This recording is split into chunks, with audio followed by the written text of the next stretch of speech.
I left a stable career in hotels to build software, but I don't know code.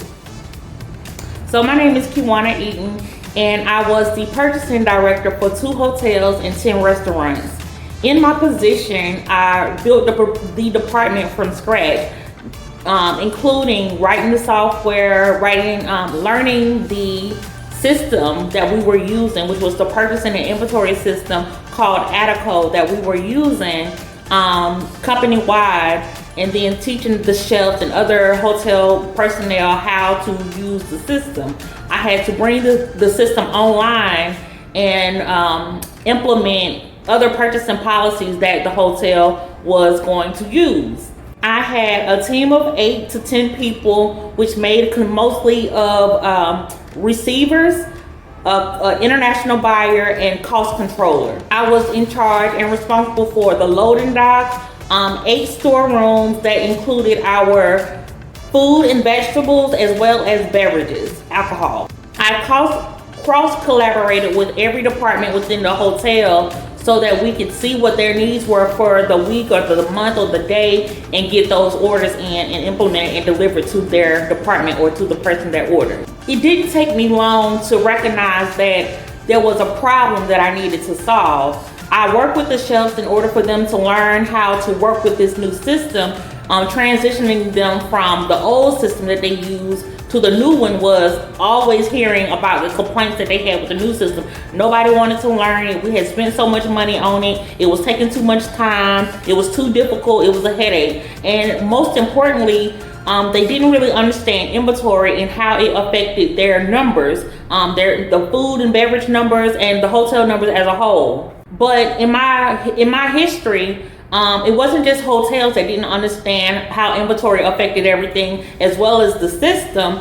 It was almost every industry that I've ever worked in. So I got my start in the U.S. Navy, where I served as a logistics specialist for 9 years, and then I crossed over to the beauty and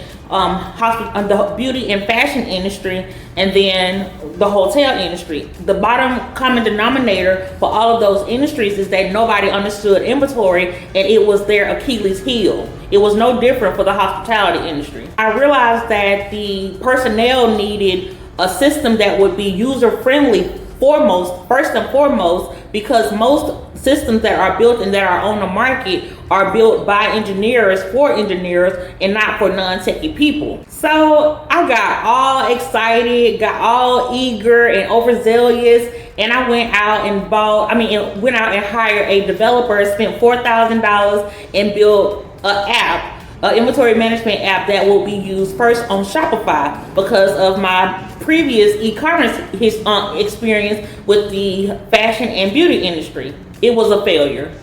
Losing that $4,000 and not generating any income from it was a complete wake-up call. It showed me that I was targeting the wrong people that couldn't afford my product, and I was in the right place though with hotels.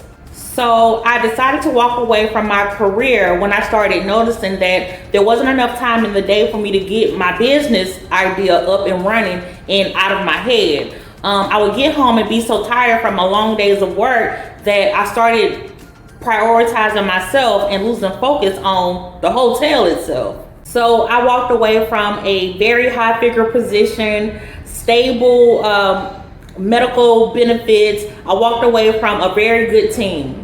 I walked away from my comfort zone into a world of unknown, where I would have to literally start learning mostly all over again about what hotels needed as a pain point perspective, and what I needed to do in order to learn business on the tech side. Oh, my friends and family think I'm crazy. They still don't think very much of anything will come out of what I'm doing, but they see the consistency and the drive and the ambition and the progress.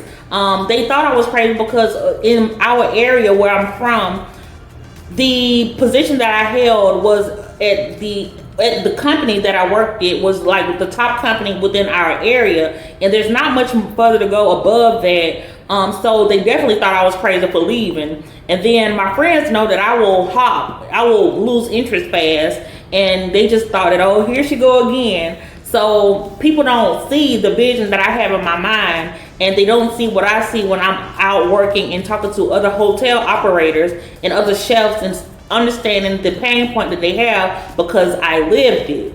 And because I lived it and I'm a natural risk taker, if something's not working, then I don't mind pivoting to see what else is going to work. And plus, I trust God. God gave me the vision that I have, and I trust that if He gave me the vision, it's going to come to fruition. I just have to continue to be obedient and continue to show up and do the work. So I really don't have a fear. I will say that I have questions. Some of my questions might be regarding where does the money come from?